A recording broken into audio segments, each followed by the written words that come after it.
When the guy showed up at the training field, everyone treated him like real trash.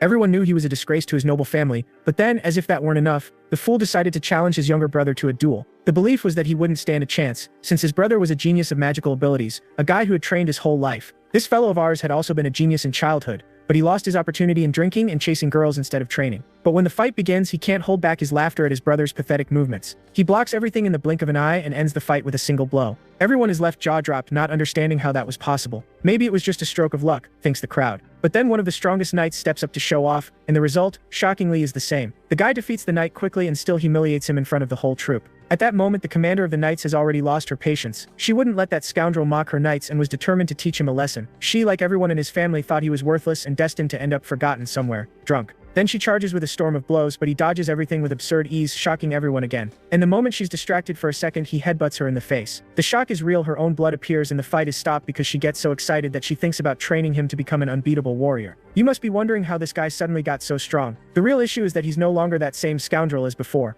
In his body now lives a genius from the future. Chris, the new inhabitant, as much as he wants to be versatile, isn't exactly a master of anything. He only stands out for having the bizarre ability to learn everything in a flash. To make a name for himself, the guy decided to join the hero's team. Thanks to his talent, he became the group's right-hand man, facing all situations and earning the title of the Great Extra. But before he could truly shine and enjoy his luck, the young man met a tragic end when the era of destruction began. All that happened when the Demon King of Carnage, from the Magic Empire, was wreaking havoc in the Domain of Light, and the hero Evan didn't have the strength to stop him. Of course, they ended up failing, and the Domain of Light fell into the hands of the so-called Demon King of Carnage. Before kicking the bucket, the hero Evan made one last request. He wanted Chris to become the true hero. He wanted to go back in time and fulfill that wish. But Chris wasn't in the mood to hear about that. After going through so many hardships, he thought death was his only chance at freedom. If he had another chance at life, he'd rather have been born into a rich family. That was his last thought before passing away. He is now reborn in the body of a young master of the Magic Empire, the same place where the Demon King of Carnage came from. In short, the Domain of Light is where humans live, while the Magic Empire is where demons, those evil beings, dwell. He ended up in the Black Magic Clan, one of the 12 clans that support the Magic Empire, and as the name suggests, it's far from pleasant. From what Chris realizes, he has gone back 15 years in time, 5 years before the era of destruction. Now he's in the skin of a spoiled boy, but the owner of the body isn't exactly what you'd call ideal. He's inhabiting the body of Christian Van Baron Kazar. The memories of Chris's previous life reveal that Christian inherited Van as a surname, being part of a secondary branch of the family. The House of Count Kazar is a branch of the Baron family, also known as the Black Magic Clan. Even though they are a secondary branch, they still have great power and influence for being well positioned in the Black Magic Clan, and their wealth only increases that influence. There's no demon in the Magic Empire who doesn't recognize the power of the Kazar family. The Kazars have two possible heirs, but Christian, the firstborn, is a headache who only causes trouble. The detail that weighs on the story is that Christian ended up being murdered by his own relatives. A bitter piece of news for Chris, who has just inherited the body and realizes he's heading toward death. Deep down, Chris had always wanted to be born into a rich and normal family, far from family drama. But blaming himself for his bad luck wouldn't help anything. So he has to come up with a plan to escape death. He is only 2 years before Christian meets his fateful destiny. It's worth noting that he was expelled from Count Kazar's house, which values its honor greatly. That means Christian was a complete useless fool, and that's why his own family got rid of him, to avoid more stains on their image. Therefore, Chris believes that if he behaves decently and keeps a low profile, he can escape this tragic fate. Now that the survival plan is set, he starts dreaming of living a good life with the money he's got. But it doesn't take long before he remembers the approaching era of destruction. The Demon King of Carnage was preparing a war to sacrifice humanity in complete Ragnarok. When people realized it was already too late. The Domain of Light and the Magic Empire faced a tragic end due to the selfish whims of the Demon King. If Chris really wants to stay alive, he will have to find a way to stop the coming apocalypse. The Demon King of Carnage is powerful and still commands an army of loyal demons from the Empire. The only way for Chris to stop all this madness is by becoming stronger than the Demon King of Carnage himself. The only way to do that is by rising to become the Demon Emperor himself and conquering the top of the Magic Empire. He still has 5 years before the era of destruction begins. Plenty of time to plan everything. If it works, it will be impossible for him not to become the ruler of the entire Magic Empire. Then Christian appears, getting an earful from his father for leaving his room even while grounded. The head of the house, visibly irritated, was not happy at all to see Chris appear with a dirty face without even a bit of remorse for the embarrassment he had just caused.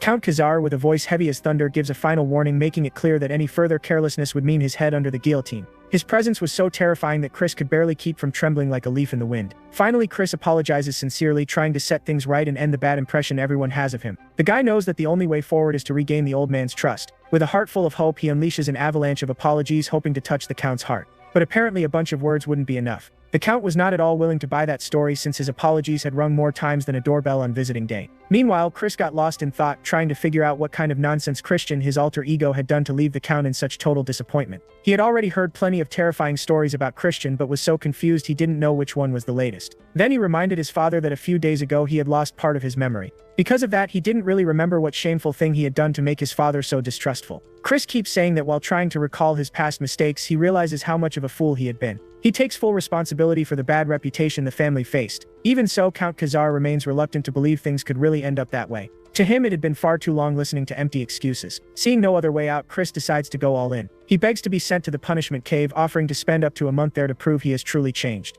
Now here's an aside about the punishment cave. Imagine a place that feels like hell, no light, no sound, and all the senses of whoever's trapped there completely blocked. In just a few days, the prisoners' minds go off the rails. Of course, Count Khazar doubts Chris could last even a few hours, let alone an entire month. But since he's already considered all options, Chris decides that's the only way to regain his father's trust and accepts the challenge. The Count, seeing Christian's empty promises repeated before him once again, felt a bit hesitant. One thing was certain: if Chris didn't show a real change after a month in the cave, he would be banished from the clan, and Chris knows that would mean certain death. Christian had made many enemies over his life, and the moment he was expelled, they would all come after him like starving dogs. Even so, Chris accepts the challenge but makes it clear that if he manages to reinvent himself, he wants a favor from his father. The Count, half laughing at his son's confident look, agrees, but only if he truly changes, though he highly doubts that's possible. Later, while Chris is sitting in his luxurious room, a demon brings the news that the punishment cave is ready. This demon is Cox, a half-vampire and a very loyal butler of Count Khazar's household. Chris nods and after a while stands up, grabs a suitcase and begins the walk. Along the way, all the servants and household members whisper among themselves, thinking he must be up to something sinister.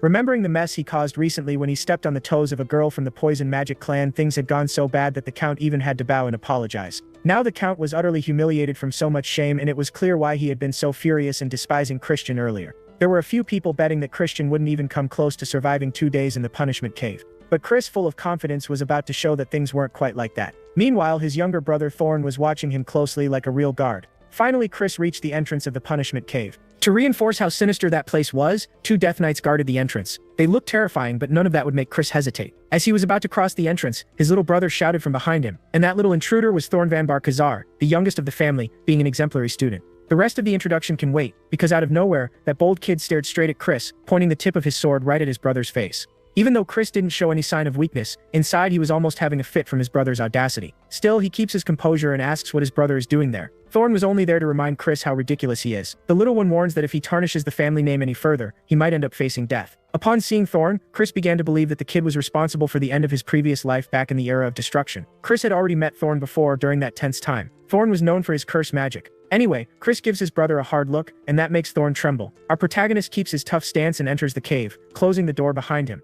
That attitude leaves Thorn furious since he wasn't used to seeing that side of his older brother. Then the scene shifts to Chris walking through the dark cave, seeing nothing and hearing no sound. Only a faint sensation remains around his fingertips, and that sensation seems to have been left there intentionally, so that prisoners can touch the objects brought inside. If these guys had no clue how to find food, they could easily end up starving to death. What's more, an ordinary being would be completely mentally exhausted in that place. But that doesn't affect our hero, not at all. After all, he had already faced far more complicated situations in his life as a treasure hunter. And to be honest, he was already thinking about how good it felt to have his senses blocked. That would give him the chance to look within, a way to fix this wrecked body. Yes, he knew it would take time and a bit of luck, but with the medical skills he'd learned when people called him the Divine Hand, along with that bone compression technique he'd perfected, he was sure he could handle it. And since today he was swimming in money, access to magic stones was guaranteed. Fixing his body here would be easy. He once thought he would never be able to get his hands on magic stones. An expensive luxury, but look at that, that's one of the perks of being rich. In his previous life, he and the hero Evan had to sweat blood to get one. His plan now was to use a white magic stone, the one that purifies all toxins from the body. It could be a tedious process, but it was a crucial step.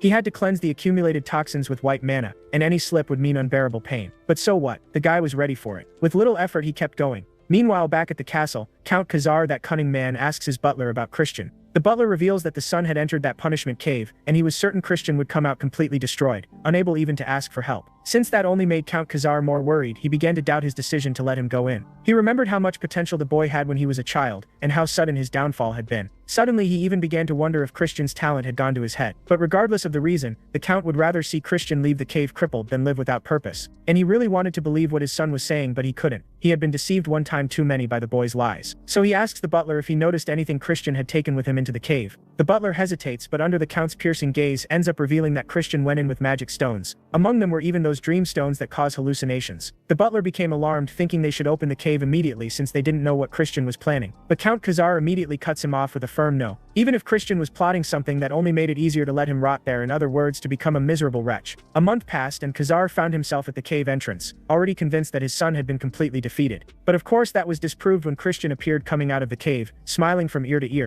What was that? A true miracle. He had fulfilled his promise to come back changed. The Count couldn't help but notice a sparkle in his son's eyes that he hadn't seen in a long time. This transformation, as admirable as it was, wasn't enough to convince Count Khazar to relax. He still doubted whether this small achievement truly signaled a change. But Christian wasn't backing down. He was firmly convinced that he would keep pushing himself even harder if that's what it took. He was certain that his father thought he was weak and had barely survived the cave, but the truth was quite the opposite. Christian was so focused on training that there wasn't even room for boredom. First, he optimized his body to master swordsmanship. And of course, with white mana he never lacked energy. But the real game changer was the Dream Stone. The butler had tried to stop him from taking a narcotic mana stone into the cave, but Christian was glad he'd held on to his stubbornness. The hallucinations caused by the Dream Stone accelerated his transformation. On top of that, he even managed to create 2 magic cores within himself. It was too much pride for one body to handle. Having 2 cores was something almost no one had ever seen. If anyone discovered that he had hidden his light core inside his darkness core, the reaction would be worthy of a TikTok. Not to mention that he felt someone in the cave was expecting him to succumb to the hallucinations. He used that pressure as motivation to give his best. Back to the present, Christian decides to claim the favor his father promised. He asks for permission to use the training field of the Black Swamp Knights.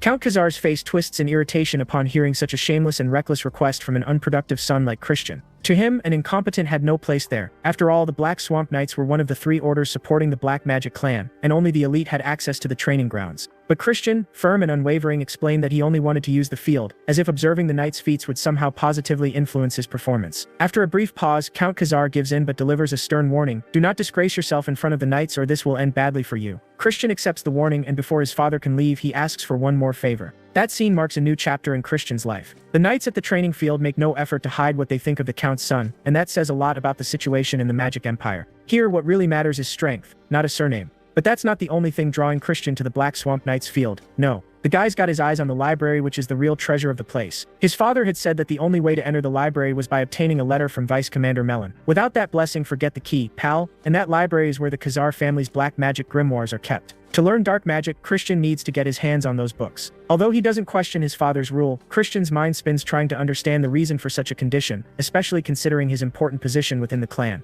The father, of course, doesn't let that slide and reminds him of the day he tried to sell advanced grimoires on the black market. Then even Christian starts reflecting on the life he's led until now. After all, the reputation of being useless seems to fit him perfectly. Now Christian's mission goes further. He needs the Vice Commander's letter. And of course, his little brother Thorn never misses the chance to make his older brother's life a living hell, throwing sarcastic remarks left and right. And man, Christian just wants peace, but there's no way to avoid that brat's annoyance. But deep down, Christian sees an opportunity forming. Thorn arrives, telling him to get lost and never come back. The kid insists that Christian shouldn't take risks. After all, the life he barely escaped with in the punishment cave is worth more than that silly rivalry. But Christian, with his usual boldness, reveals that it was their father who gave him permission to train there. Then, an imposing figure enters the scene, Vice Commander Melon. Her gaze could cut steel, and it's clear she's not the least bit happy to see Christian there. It doesn't matter if the Count gave his blessing, she's not willing to make things easy. Her presence on the field fills everything with a 4-star dark energy, and her goal is clear: to intimidate our protagonist and make him quake in fear. But as everyone knows, doing that to Christian is like trying to knock down a stone wall with a breath. Christian, unshaken, greets the Vice Commander and starts the conversation.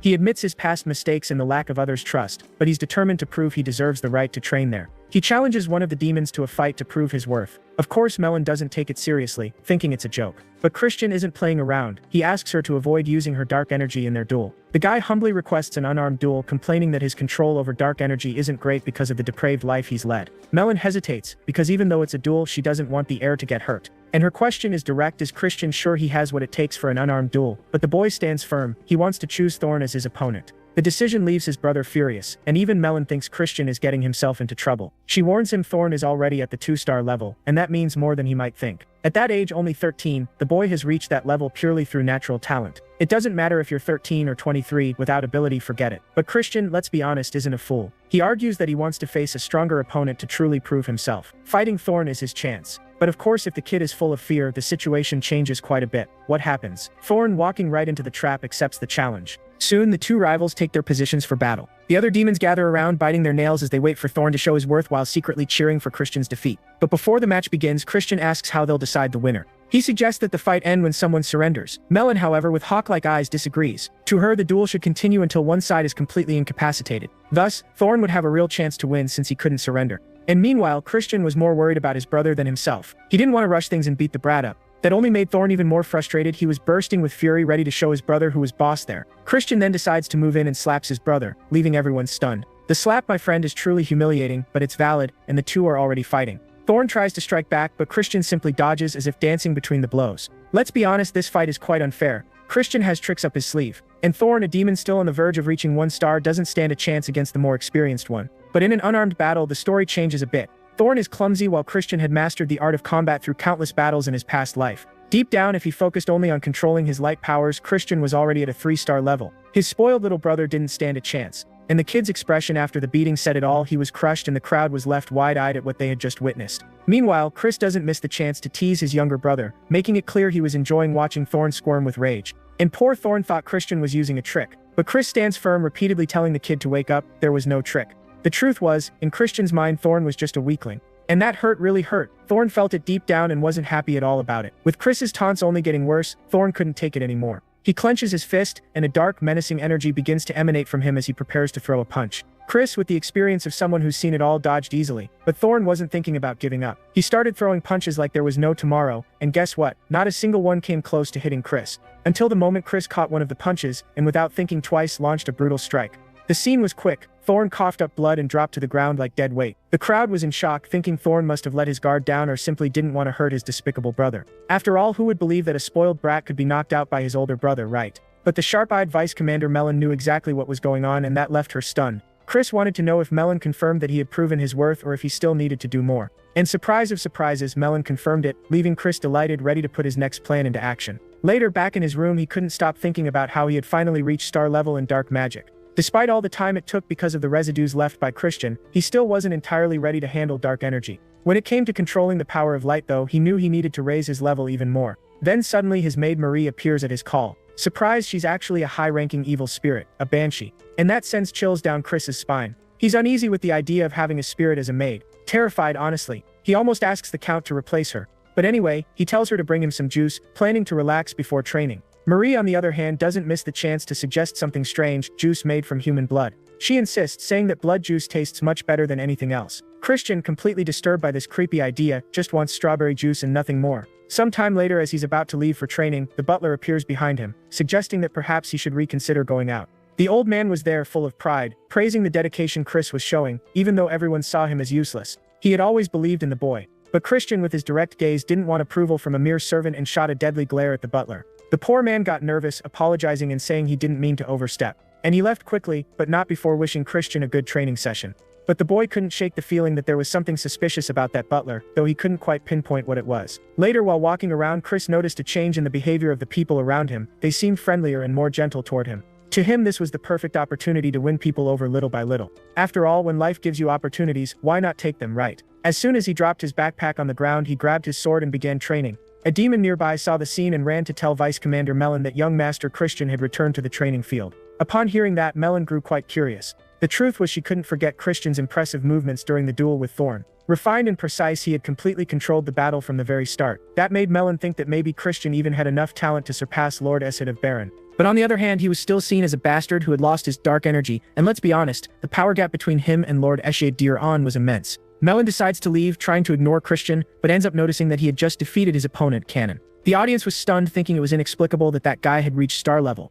Even Melon was left speechless, while Christian felt disappointed by the weakness of the Black Swamp Knights, who had always been respected. And with that, he wondered if anyone there truly had what it took to be a real warrior. But of course, the henchmen who were listening got agitated, realizing Christian's words were a provocation. One of the strongest henchmen, Torin, didn't waste a second and stepped forward to challenge him. And Chris, all fired up, simply made a gesture inviting the big guy to fight. He was having fun with how easily these fools fell into his traps, and off they went. Torin, full of anxiety, brandished his sword and they clashed fiercely. As the blows flew, Chris thought about how he'd never imagined that this crowd would end up teaching him the knight's secret techniques. He took mental notes, mapping each of his opponent's moves. And before long, he realized that Torin's sword technique was the famous mud fencing, a well-known and effective style. After observing Torin's technique, Christian, who never holds back, decided to test it. And to everyone's surprise, he landed a precise hit right on the big guy's face. With that single strike, Torin, who thought he was all-powerful, went straight to the ground. The henchmen watching were dumbfounded, Even Vice Commander Melon couldn't hide her astonishment. Melon, realizing Christian's victory over Thorn, now understood it hadn't been luck. Once again, our hero displayed one of his trademarks, criticism. He didn't hold back his disdain and said bluntly that honestly, these knights were weaker than he had imagined. The situation was so tense that even the henchman knew that messing with Melon wasn't a good idea. Melon, of course, wasn't the least bit pleased with this kind of provocation. She could see that Christian's confidence was sky high after a few victories, and she ended up taking the bait he threw. Furious, she raised her sword in such a violent motion that the tremor in the ground made everyone stop to watch. Her anger was so obvious that the humiliation was written all over her face. She wanted to show that she could finish Christian in the blink of an eye. He, on the other hand, was smart. He recognized Melon's full strength but insisted it wasn't fair. According to him, the use of dark energy was forbidden against opponents who weren't at star level. Thus, Christian suggested a wooden sword duel, which Melon accepted without hesitation. The woman was so determined that she thought even with that restriction, she'd crush him in an instant. Without further delay, the battle began. As soon as the fight started, the swords moved back and forth with incredible speed. No one could keep up with their movements. And the most shocking thing of all, Christian was defending himself like a true master. Even Melon, who considered herself the strongest, began to worry that she couldn't land a single hit. And the difference between this fight and his previous ones was glaring. Even though he was considered weak, the situation repeated itself. Seeing the fury on Melon's face, our hero couldn't hold back and went on the offensive, which only made the demon even more eager to attack. Melon, in a fit of rage, raised her sword empowered by dark energy and drove it into the ground. But Christian dodged effortlessly and delivered a perfect headbutt to her nose. The impact was so strong she felt everything immediately. The downside? If her claws had been poisoned, he'd be in trouble. But contrary to what he expected, Melon didn't fall into despair. She burst out laughing, finding the whole thing hilarious. The absurdity of the blow, the boy's audacity, it all intrigued Melon so much that she admitted she had underestimated his potential. The demon even offered special training to Christian, but the boy, clever as ever, now revealed an unexpected move. He noticed that with the headbutt he gave, he had scratched her neck, and what if it had been poisoned? Melon accepted defeat with a smile, ready to fulfill any request Christian made, but with one condition: a rematch. Christian accepted the rematch, but being the showman he was, made an outrageous request that Melon kneel before him. That was a demand that could rattle even the toughest of demons. Melon, loyal to House Baron, didn't find that proposal the least bit acceptable. Christian laughed at her refusal and reminded her that when he became the next leader of the clan, things would be different. Melon was stunned. She had thrown out the idea as if it were just a distant dream, and he, the bastard, laughed, betting he could surprise her. With a plan in mind, he accepted the rematch but said it would be in a month, and this time all rules were off. Melon accepted without hesitation, already imagining how his humiliation would play out. Christian, with a relaxed air, warned her not to be too confident. Life is full of surprises. He then said goodbye with the promise that they would meet again soon and that in the end Melon would discover where his true loyalties lay. Later, Christian brought Melon's letter of recommendation to his father. Taking the chance, he made a critique about the training of the Black Swamp Knights who had been falling far below expectations. He mentioned how these warriors had become soft and that something needed to be done about it. And in the background, through a flashback, Melon referred to the progress Christian had made in combat. Despite his low level, the ease with which he took down his opponents left everyone speechless, including Melon, who admitted she had fun in the fight, even while feeling a bit betrayed. Meanwhile, in the present, the Count watched his son with an intrigued look, making sure that the boy standing before him was really the Christian he knew. And finally, that clever boy extended his hand to receive the key to the library. After a while, satisfaction bloomed in his heart like a birthday celebration. Not only had he obtained the sacred object of the library, but also the trust of the feared Melon. Look at that, Melon. The demon from the main bloodline of the Black Magic clan, who once stood out as a 6-star demon during the era of destruction. For Christian, having her on his side was essential if he wanted control over the clan. He aimed for it but knew he hadn't convinced her yet. Still, he was full of confidence that within a month he would, and as he left, proud as ever, he couldn't stop thinking about the confused yet proud expression of Count Khazar. Ah, that Count, even as demonic as he was, he had a fatherly heart better than anything Christian had ever known. That made him promise himself, wholeheartedly, that he would honor his new father. As soon as he stepped into the library, Chris began looking through the forbidden grimoires of the Domain of Light. There was everything, from blood magic to sinister summoning and curse studies. He grabbed a random book from the shelf when, out of nowhere, his spiritual maid, who wasn't exactly friendly, appeared and scared him half to death. When she started talking, the woman revealed she had once been the librarian there. But things got awkward when she also confessed she had a crush on Christian, something he clearly didn't return. And she, persistent as a fly after food, kept on flirting. To make it worse, with a more serious tone, she asked how he intended to interpret a 4-star black magic grimoire known as the Binding Seal. Our boy, puffed up with pride, declared he was a genius. Marie, still skeptical, just pretended to believe him and threw in a lazy compliment, as casual as ever. Curious, she asked why he chose that specific book, and he, with that enigmatic smile, said he was after a rat. The tension in the scene was sky high. Shifting focus, the story moved to Chris training with the demons, and there he reflected on possible suspects who might be the rats he was looking for. First on the list, Thorn, his younger brother, who despised him like something straight out of a cliché movie. Then there was Cox, the butler, who despite not being family had access to the punishment cave. For demons, power was everything, nobility didn't matter. However, Cox hovering around someone as weak as him didn't make sense. Christian began to think there might be a third figure in this story. But what made everything even darker, Cox had given him a dreamstone before he went into the punishment cave.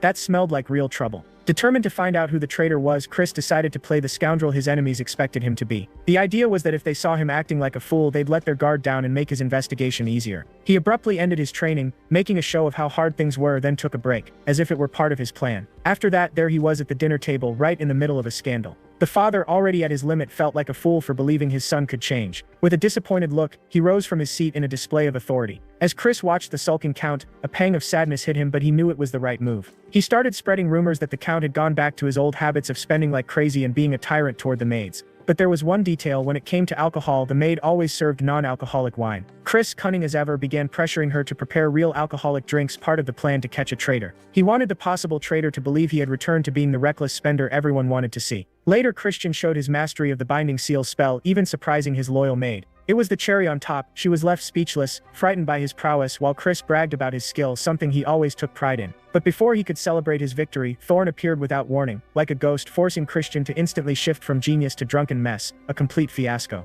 The anger in Thorn's eyes grew, confirming that nothing had changed, and that gave Christian certainty that his brother wasn't behind the evil scheme. Since Thorn was innocent, Christian decided to tell him about the traitor hiding in the house, an informant who dreamed of seeing his brother fall apart. For now, he played the reckless fool his enemies expected, making it easier to identify the traitor. To reinforce the idea, he showed Thorn the wine he was drinking, letting him smell it to prove it was just a trick. Christian hoped that in the near future he'd be able to catch whoever the infiltrator was. Right then, a servant burst in, alarmed after hearing the sound of shattering glass. Christian, still in character, ordered the servant to tell Cox that the wine was wrong and that he needed the right bottle. The servant, nervous, apologized but said Cox was busy. And there was Christian, playing the part of a drunk perfectly, deciding to pay the butler a visit. Thorn, sitting nearby, watched in surprise at his brother's performance. Finally, when Christian found Cox, he decided to pull the boldest move of the century and threw the wine bottle at the butler's head, making the liquid spill everywhere. Christian accused Cox of trying to trick him with the wrong wine. Cox, already trained to handle such situations, apologized and promised that the correct wine would be brought immediately. But Christian insisted on going himself. And Cox, trying to stay calm, explained that he was busy with something more urgent, suggesting that the wine could be delivered later, but Christian, relentless, kept pressing him.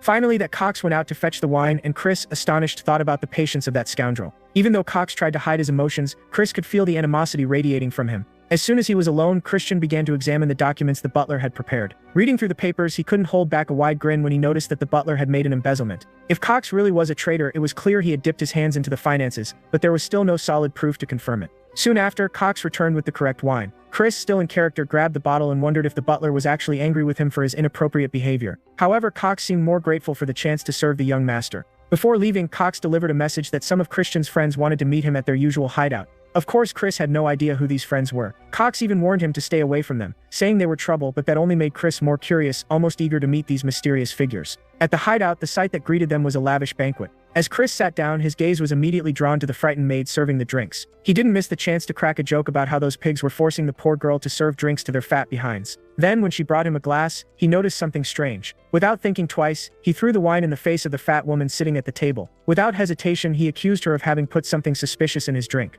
Before the situation could escalate, he used black magic to make the maid faint, not wanting to traumatize her with what was about to happen. The group was in shock to see the boy using black magic so effortlessly. Things escalated quickly as Christian, showing unexpected skill, threw the two culprits onto the table, and blood splattered everywhere. The fat one kept asking why he had been betrayed, and Chris, dagger in hand, wasn't in the mood for excuses. After intense questioning, the skinny one finally confessed that he was only following orders from someone who was blackmailing them with drugs that he and his friend were smuggling. They had been ordered to frame Christian for a murder they were planning to commit against the maid. Chris was determined to press them until they revealed who the mastermind was. The skinny one hesitated, but my man stayed firm and threatened him, demanding to know who was behind it all. Reluctantly, the skinny one confessed that Cox was the one responsible for the plan. Now everything was exposed. The two were begging for their lives, promising to follow Christian's orders without question. After a moment of reflection, Christian agreed to spare them on the condition that they obeyed his orders faithfully, twice over. Thus, with that promise, he cast his binding spell upon them. The next day, Cox ran to Count Khazar to report that Christian had committed a murder. He claimed that Christian, drunk, had killed the maid who served him drinks and thrown her body into the river. When he heard that, the Count immediately ordered that Christian be taken to the demon court to answer for the crime. Upon arriving there, Christian didn't hesitate to declare his innocence. However, the judge remained skeptical, insisting that the testimonies would prove the young man's guilt. Chris calmly responded that the murder had never happened and that the witnesses were completely mistaken. To reinforce his point, Christian pointed to the maid who, to everyone's surprise, entered the courtroom alive and well. The two conspirators started to panic, realizing they were about to be in serious trouble. The maid revealed that Christian had actually helped her, taking her home and even giving her money to help pay the rent. The truth was that it was the two men who had tried to kill her, and the confusion in the courtroom was palpable. The courtroom erupted in chaos as the two exposed themselves for their betrayal. Christian, taking advantage of the situation, used his magic powers to make the two speak like parrots under his control, confessing that they had lied about Christian taking the life of a young woman. More than that, they were acting under Butler Cox's orders to frame the young master. Cox, desperate to escape the mess, began defending himself as if it were a matter of life or death, and indeed it was. The magic imprisonment seal was successfully applied, and afterward Christian began interrogating Cox about why he had hired those two swindlers to defame him. The butler's mind soon began to corrode under the seal's influence as he struggled to endure the pain. Even though Cox resisted for a while, he eventually revealed that he had been forced to follow someone else's orders. The man who gave the instructions not only made threats but also mentioned the embezzlements he himself was committing with the finances. Cox had no other choice but to submit. Then, before Christian could push for more information, he asked if it was about the embezzlements Cox had been committing against the Count. After confirming that revealing detail, Christian pressed further, questioning who had given the orders. Cox resisted and ended up having to endure more pain, which made him blurt out the name Sir Eschid. That revelation hit hard, leading everyone to realize that it was indeed the second son of the Black Magic clan, Sir Eschid Diron, who was behind the whole mess. Cox, desperate, said that having told everything, his fate was sealed. He would die at Eschid's hands. But before Sir Eschid could make any threatening move against Cox's life, Christian acted and cut off the traitor's head right there in front of Count Khazar. As Christian's boldness became evident, he hurried to justify that he was acting under the authority he had borrowed from the Count. The Count in turn questioned Christian on why he thought Cox deserved such a death sentence. Christian stated his reason plainly: even if that scoundrel stayed alive, the Main family could fabricate evidence and cover up the incident, and getting into trouble with the Main family was not a smart move. Besides, this whole event showed everyone that Eschid was trying to sabotage Christian. In the blink of an eye, Count Khazar summoned a portal and took his son to a more private place, away from the prying eyes of the court. He believed the root of the problems Eschid was causing was tied to a succession conflict. The Count was well aware that a family's power and influence depended heavily on the successor they supported. Thus, it wasn't strange that Eschid, feeling threatened, was acting that way. However, given the situation, the Count decided to support the first young lady. Since the position of first young lord was not an option, Christian offered himself as the next alternative. It was clear that the Count did not accept that idea. It was something that for the first time seemed impossible. But Christian reminded his father that anyone from a secondary branch of the family could be recognized as a potential successor, as long as they had talent. The Count, however, believed that was only theoretical. Such a scenario had never happened before within their clan. Then Christian brought up the fact that Eschid saw him as a rival, and that was precisely why he wanted to eliminate him. The Count acknowledged that Christian had more talent than Eschid when they were children, but now Eschid was ahead. Christian, however, believed he was already beginning to catch up and wanted his father to use his influence to recommend him for the Sacred Rite of Darkness, which would take place in 2 months. The Count reminded him that only a warrior with at least 2 stars could dream of participating in that rite.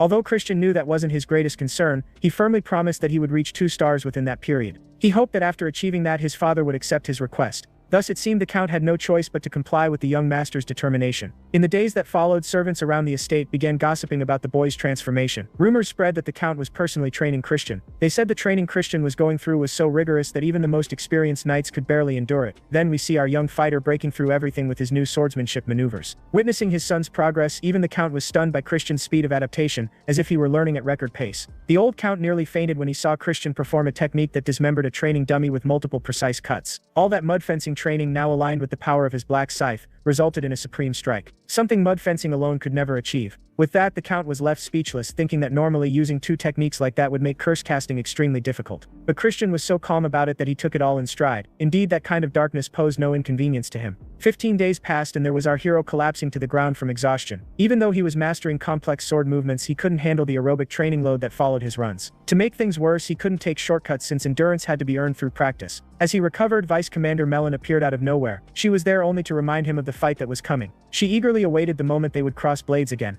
Despite Christian's hard work, Melon believed it still wasn't enough to narrow the power gap between them. That's why his dream of seeing her kneel was still just a distant wish. But the guy was convinced and determined to make that idea real. And of course the Vice Commander appreciated his warrior spirit. So before leaving, she gave him a compliment and hoped he'd show his best self next time to entertain her. It's worth remembering that Melon was a 4-star warrior while Christian was at most a high 1-star. Within each level there are 3 distinct tiers: lower, intermediate and upper. Even though Christian had an upper 1-star, that still placed him far below the Vice Commander. But it seemed our friend already had a brilliant plan up his sleeve to close that gap. After all, he was a spoiled mafioso now and planned to use that to his advantage. Right after that, he runs into his maid Marie, who looks absolutely stunning. Since it's their first meeting, she really dressed to impress. It almost seems like she's hinting that this is some kind of romantic date. Christian, of course, rushes to deny that he invited her. He only asked her to pack his bags, nothing more. but with Marie's obvious obsession he realizes he won't get a single moment of peace. So, our dear Christian had the brilliant idea to ask his father if there was any chance he could get rid of that crazy banshee who did nothing but follow him around and instead get a human servant. But of course his father, with the look of a man who knew his son was in trouble, had to be the bearer of bad news and remind him that to control a top-tier banshee, a master-servant contract was required. Oh, and if he ever decided to cancel it, he'd have to give Marie a passionate kiss. Seriously? Back to the present, Christian reminds Marie once again that she can't go with him because he's heading to a crowded place and doesn't want her hurting anyone with that spiritual energy of hers. And of course Marie puts on her helpless puppy act, all cute and spoiled, trying to make Christian feel guilty for not letting her see the outside world she hasn't glimpsed in decades. After much insistence, she manages to convince him to let her go, but he still insists she keep her distance from people. Marie's change is instant. From uncontrollable sobbing to a radiant, elegant woman the moment she gets permission.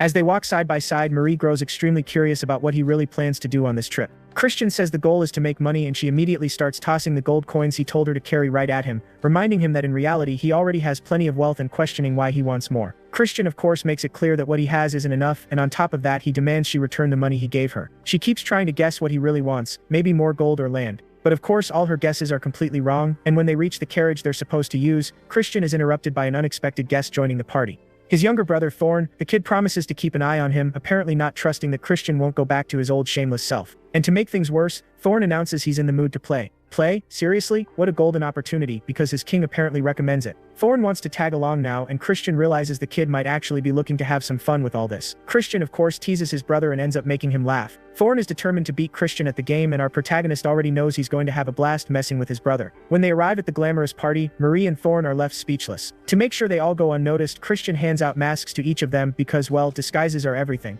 And he even gives Marie a secret mission, which Thorn knows nothing about. After entering the building, they quickly become the target of jokes from others, while Christian, eager for some fun, makes a bet with his brother. The idea is to make the most money in 1 hour, and whoever loses has to give the other a nickname. Christian then suggests an absurdly long name for Thorn to use after his defeat, and clever as always, manipulates his brother's ego into accepting the challenge, which Thorn does full of energy. In his first game, Christian wins easily because the guy knows all the shady secrets of the gambling house. The game is cunning, offering small victories to boost the players' egos before pulling the rug out from under them when they least expect it. But Thorn doesn't understand this and keeps falling into their traps, while Christian doesn't miss a chance to tease him into losing even more. Our hero soon realizes that the scammers have set their sights on Thorn, who's trembling from all the losses. The more they play, the worse things get. Even with Christian warning him, Thorn can't stop and keeps betting. Time passes and Thorn ends up with a debt of 10,000. Meanwhile, Marie, who decided to turn invisible, is hunting down all the cheaters working against them. After the round of games, Christian goes to see a merchant. The people in the establishment are stunned by his sudden appearance, and Christian immediately demands to see the master. That master, Grant, well known for being a sharp merchant, shows up quickly.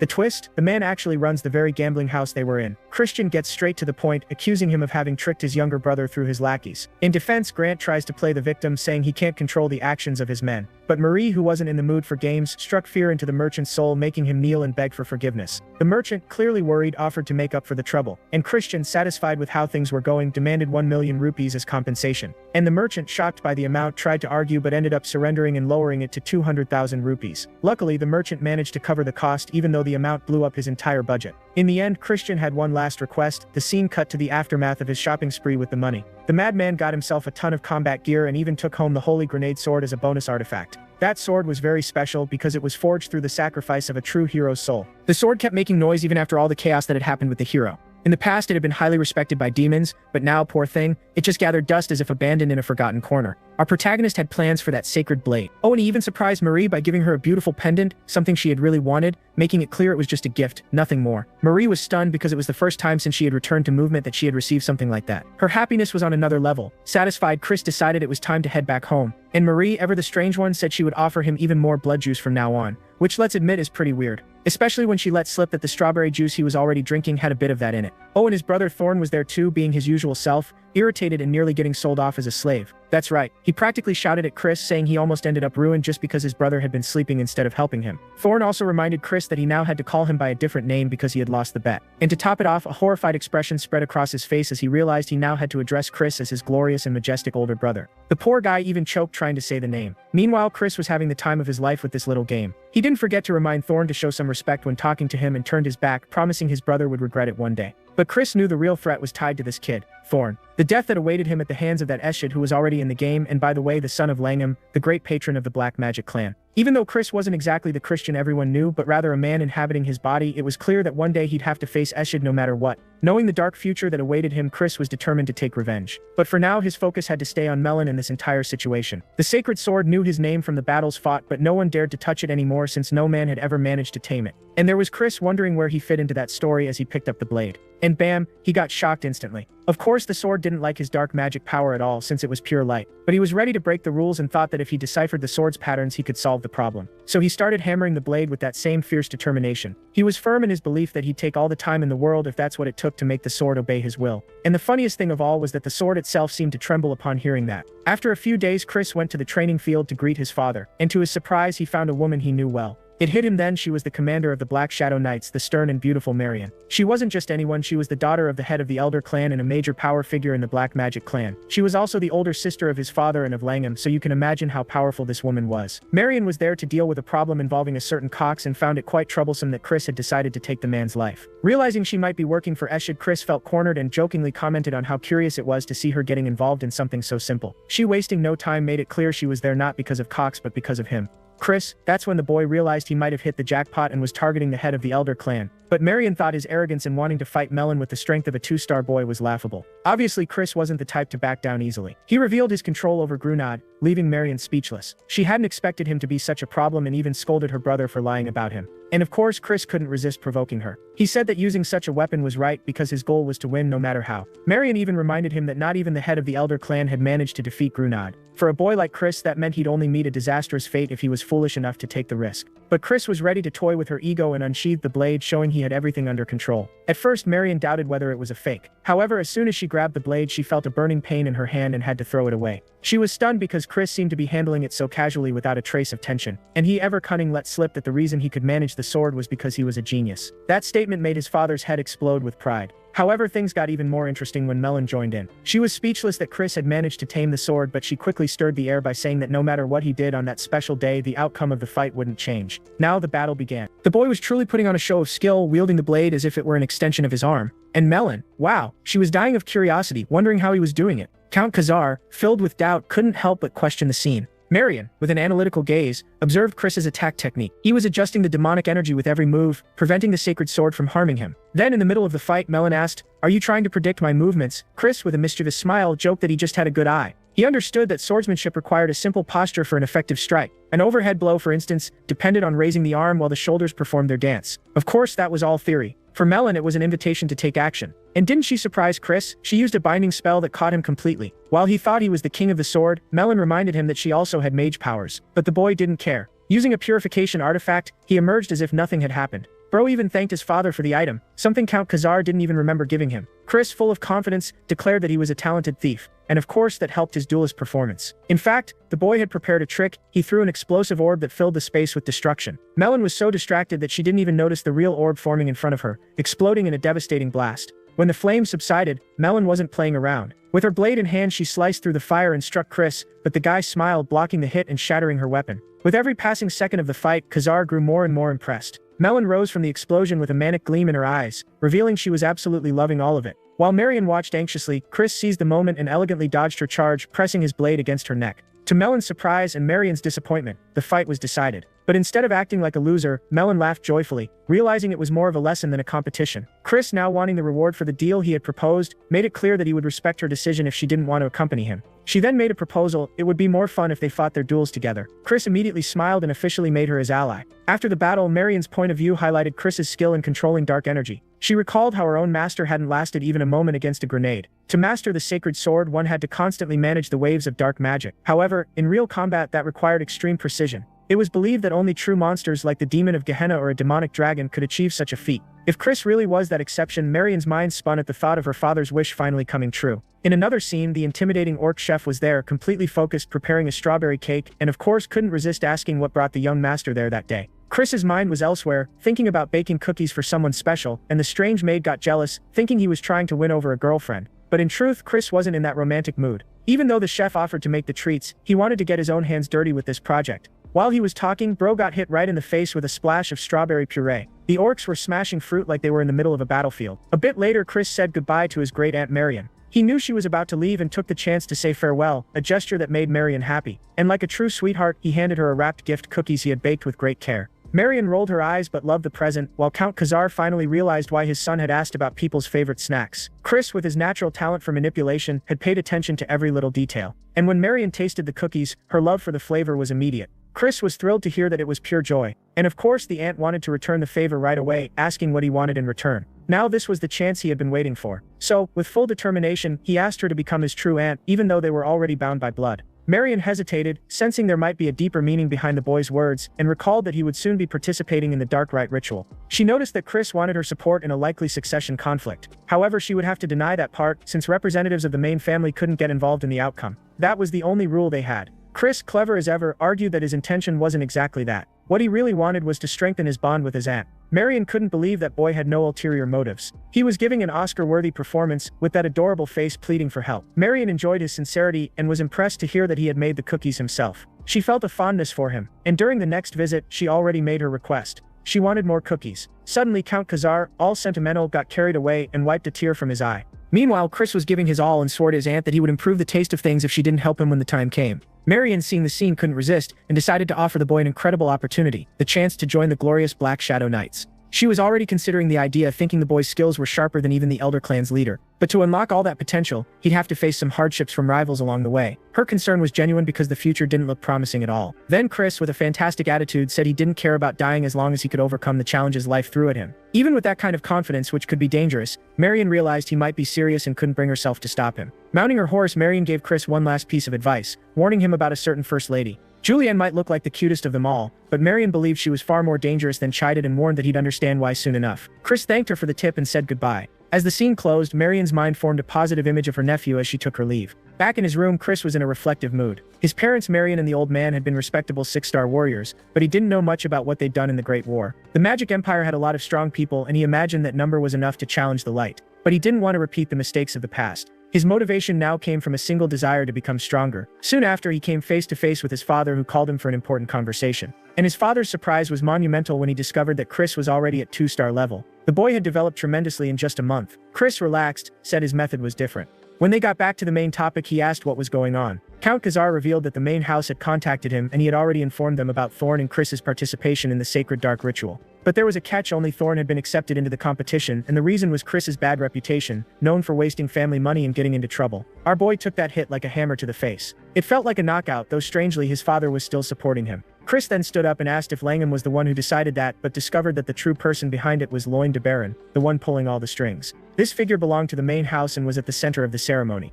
The ritual was about candidates who shared a special darkness drawn from the dimensional shadow. Since the event was limited, a true battle broke out to determine who was the strongest. The most powerful candidates ended up with more darkness. That ritual was the key to becoming the family heir or a prince. If Loin won, he'd become the 6th prince, which would ruin Chris's plans. Count Khazar promised he'd speak again and that Marion was an option if things got complicated. But Chris interrupted, thinking he was more than ready to face the situation. Khazar, placing a hand on his son's shoulder, acknowledged his potential and wanted to help, a gesture the boy genuinely appreciated. However, Chris, being a cheeky brat, made a smug face, insisting on proving his point to his father. He asked if Count Timon's family would be at the ceremony and found out their 3rd son would also participate. A boy even more arrogant than Chris, who didn't want to see him there. Noticing his father's anger, Chris sensed that the old man truly loved his children. The father still tried to calm him down because he had plans to make their enemies swallow their words. He knew the Tyrion family organized the Ebony Hunt, so he was going to attend the event. The scene then cut to Mary, who returned to her master after her mission. She talked endlessly about Chris, surprising the Elder Clan's leader, who until then had only seen the boy as a fool. Marion, of course, was convinced that he had taken a different path.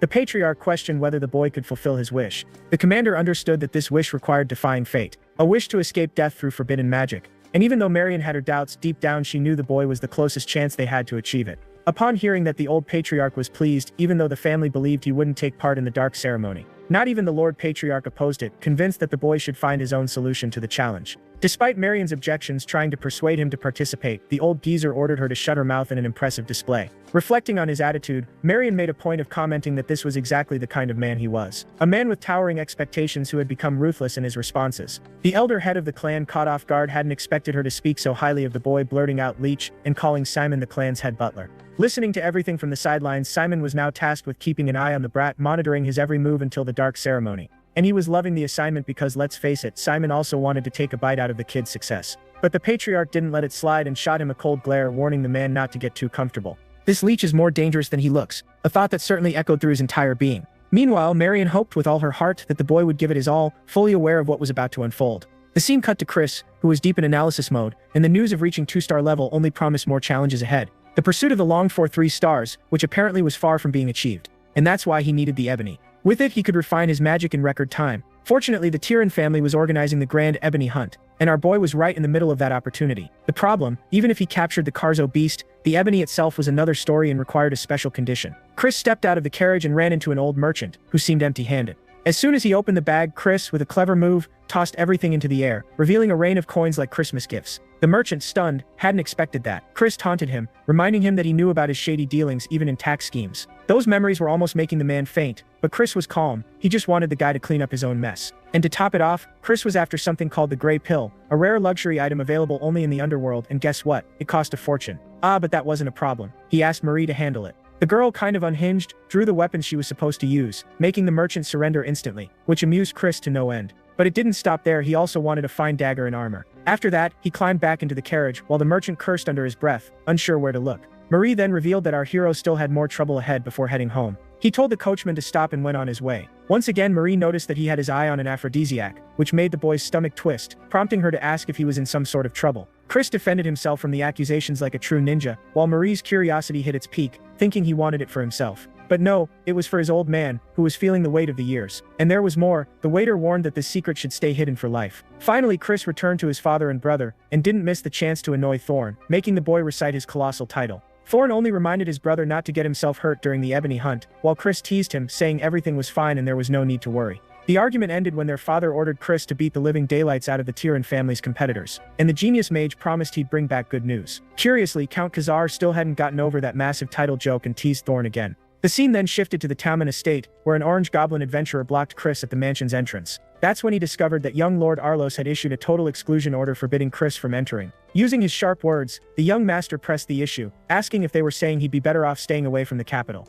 The poor goblin, tense as a rock, agreed. And even with the servants trying to protect the boy, he cut the conversation short and asked who would pay for the hotel. The servant replied that he could charge the Tyrion family, much to Chris's delight, who grinned wide. This whole mess would bring not only laughter but also a massive dent in their wallets. And of course the first stop was the most extravagant hotel in the capital, costing 100,000 rupees per day. Chris, having the time of his life, loved the idea of spending other people's money. While they were planning their next move, the box suddenly opened and plink, Marie appeared like a real ghost. Chris, stunned, wondered what on earth had gotten into her head. He became visibly irritated when all of a sudden Arlos, the third prince, shouted, demanding that he pay that absurd bill. Chris, completely unaware of the problem, just laughed, teasing the prince who, despite all the noise about the Black Hunt, only made himself look like a joke. Of course, anywhere else, no one would say he was the one responsible for that expense. And what happened next? Arlos unleashed a beast, ready to fight. This beast wasn't just any creature, it was a Tyrion-type monster overflowing with magical power. And unlike normal taming techniques, this one relied on controlling the creature through fear, planting rotten emotions inside its mind. It took time to master such a technique, but Chris didn't care. He was ready to beat that kitty down. He called Marie to prepare a defense against whatever was coming his way. Then Chris armed himself with a staff, challenging Arlos to see where this would lead. The furious prince released the beast toward Chris. The creature immediately knocked Chris to the ground, making him mock the prince for using a numbers advantage in what should have been a fair fight. The young man threw a challenge back at him. The condition was simple. If he won, he would enlist in the ebony hunt as a bodyguard, not just as a companion. Arlos, completely enraged, mounted the creature and charged, trying to crush Chris with one blow. And that beast came down like an earthquake. The impact shattered the ground, but the human, he had vanished. Then Bro appeared out of nowhere, like a shadow ninja, and laid a brutal beating on Arlos with his crushing staff. And man, after taking that pounding, Arlos was furious beyond reason. This time, when the beast tried to attack again, it sensed something and was seized by fear, freezing up like a terrified kitten. Arlos, already face down in shame, had no idea what had just happened. The hilarious part, all Chris had done was cast an illusion spell to trick the beast. But he acted like it worked as some kind of talisman against dumb animals. And what did the third prince do? He refused to give up and summoned another beast. This time a horse. Chris faced the situation without a hint of fear and decided to teach the creature a lesson. He charged forward, knocking the horse down with a single strike, and even added that he wasn't about to waste an entire chapter waiting for his opponent to show off one of its abilities. The guy had the audacity to claim that this wasn't Dragon Ball Z and that he wasn't Goku turning into Super Saiyan 3. Right after that, our young master went off to play some games, because apparently that was his way of relaxing, and a very expensive one at that. He just wanted to have fun while keeping up his reputation. Marie? Oh, she didn't care what Chris did, as long as he didn't drink. poor guy had to deal with ginger soda instead of alcohol. Many would say that was a harder mission than the previous battle. The Tyrion family's servants were utterly baffled to have to keep watch over that guy under Arlos's orders. Chris turned to them and offered a chance to play with him since he had already wiped the floor with their master. The offer was tempting, but as everyone knows, loyalty is everything, and the servants declined. What happened next? The poor fool downed drink after drink until he passed out cold. He was so out of it that even the servants thought they could relax. Their mission now? Write the report and clock out. And between us, that had been his plan from the start. Chris had manipulated them effortlessly, and wondering if they were thinking of moving out, he began packing his things. He told Marie not to follow him, which, let's be honest, was quite the challenge for such a devoted maid. By the way, remember that aphrodisiac he mentioned earlier? Yeah, Marie still thought he was using it for himself and not for his father. She was horrified at the thought that he was going out to fool around with women. Chris was baffled by the girl's lack of restraint. It seemed like she only had one thing on her mind. Cut to the Kython mountain range, known as the secret realm of the Tyrion family. Demonic beasts were scattered all around the area, and that's where Chris began searching for his hunting ground. He found it quickly and realized the security was a total joke. There were only 2 guards protecting the territory. Using the invisibility spell he had learned from Marie, he crossed the line unnoticed. Heading toward the altar, Chris knew that was the place where all darkness gathered. The location was as terrifying as he expected, but he needed a plan to absorb that darkness. He then remembered the conversation with that damned furry creature, and that the goal was to make Karzo take its own life. The beast had to be driven to an extreme point of fear, so much that it would see death as the only escape. In the battle to come, a mix of terror and joy would be born, creating the perfect moment when light would turn into darkness. That's why the Tyrion family controlled their monsters through hunts in the shadows. Deep down, Chris's true plan was to steal their secret technique, allowing the blend of aphrodisiacs he possessed to drive Karzo into a violent frenzy. That way he would be able to steal the darkness for himself. But unfortunately, he didn't have enough time to master the technique, so he went for an alternative method. Suddenly, Chris felt a terrifying presence that made him hesitate. He wondered if someone was nearby, but when he looked, there was nothing. He was drawn to an empty cave that, upon entering, filled him with an incredible evil force. This sinister place had a powerful black magical barrier, and to his astonishment, he came face to face with the Rift of Gehenna, the domain of demons and evil creatures. It was terrifying in every aspect. It was the only place connecting him to the human realm, and a brilliant idea struck Chris's mind. He could force Karzo to go there using his aphrodisiac as bait. Convinced of this plan, Ryan thought he had what it took to finish the hunt. But just as he turned to leave, the vampire appeared out of nowhere. Intrigued by the boy's feats and having witnessed his fight against Arlos and his impressive manipulation of the servants, he was curious to know what his plan would be. The vampire decided to have some fun with the situation. Thinking of a plan, Simon stretched his hand toward the Rift of Gehenna, blood gushing out as a consequence. The abyss called his name, revealing him as the traitor in a breathtaking twist. Simon made his move. Finally, the day of the hunt arrived, with Arlos raising his family's banner. Chris, clever as always, mocked the prince for feeling superior even after getting beaten up. Arlos, not to be outdone, struck back, mentioning that Chris had brought a sacred sword that was completely useless. And what did Chris think? That it was time to test the weapon's integrity by hitting him with it. Their talk ended when the third prince gave the order for his team to lure Karzo to the altar. He wanted the guards and the mages to follow him. Meanwhile, Chris's sharp instincts made him suspicious of the mysterious bat lurking nearby. But whatever, it didn't matter. He was happy to help the spoiled prince, continuing his wait for the others at the altar. The mage, already irritated, told Chris to sit down if he wanted to keep causing trouble. And what did our hero do? He took the offer with ease, walking away without a second thought, leaving the mage fuming. Arlos tried to pull rank, calling Chris a scoundrel and reminding him that for now, guarding the banner was the easy part. Meanwhile, Chris amused himself, fully aware that the tide was turning in his favor. Besides, he had already scored and obtained Grantel's dagger and orb. Fully aware of the situation, Chris observed Arlos and the mage distracted with their plans. Everything changed when Karzo, the beast with bulging eyes, finally appeared. At first glance, the creature might even seem the cutest of them all. Arlos, with his plan in mind, began a powerful ritual to control the creature, but instead of yielding, Karzo grew even more enraged, throwing Arlos to the ground with a crushing slap. The terrified mage ran to check if his boss was okay, but things only got worse. Arlos had been poisoned, forcing the mages to raise a defensive barrier immediately. Watching everything from a distance, Chris believed things wouldn't go well, especially since he had already angered the beast with the aphrodisiac. Luckily, Arlos had the antidote up his sleeve, but even he knew things would get ugly if the creature got loose. The guards entered the fight to repel the creature, but let's be real, they didn't stand a chance against a giant bird trying to play ostrich, knocking everyone down with its size. Just as he was about to crash into the ground, Arlos saw Chris appear beside him, defending him from the attack and knocking the beast down with another blow. Bro said that Arlos was pathetic but that he was willing to help, as long as the third prince treated him like a brother. Arlos hesitated, but Chris, with a cunning move, suggested letting the creature continue its rampage on the prince. The situation of his bodyguards was critical and the barriers were falling apart. And then, in true cornered style, Arlos, despite his ego, begged Chris to save him. Finally pleased with the request, Chris attacked the creature with his weapon, casting an imprisonment spell. Arlos was in shock at the boy's unexpected skill, but in truth, Chris was only using a much simpler version of the original technique. Carzo resisted, but Chris's command ability was exceptional. Arlos realized that Chris had deceived everyone controlling the creature to achieve his own goals. He led Carzo to the secret cave of Gehenna, a place that filled the creature with terror until it reached the golden state he had desired so much. Taking advantage of the opening, Chris drove his blade into the creature. When Arlos and his team arrived, it was already too late. Worried about his people's safety, Arlos wanted them to leave immediately, but Chris didn't care and showed off the gray orb he had obtained. It wasn't what they expected. The mage was furious that he had interfered in the fight, while Arlos completely changed his attitude, thanking the young man for saving his men's lives. After all, it was because of him they had avoided a much darker fate. Chris almost felt a bit of remorse, and the reason was that he had ruined the hunt by swapping the orb for a fake one. Even so, he didn't let it bother him and reminded Arlos to address him as older brother. Ah, the irony. In the middle of the banter, both of them felt a heavy pressure emerging from the darkness. Two terrifying eyes were watching them. Chris realized things were getting bad as he spotted a demon coming straight out of Gehenna. The colossal monster greeted them with a face that clearly wasn't there for fun, and Arlos, in a brave act, told our boy to run before the situation became unbearable.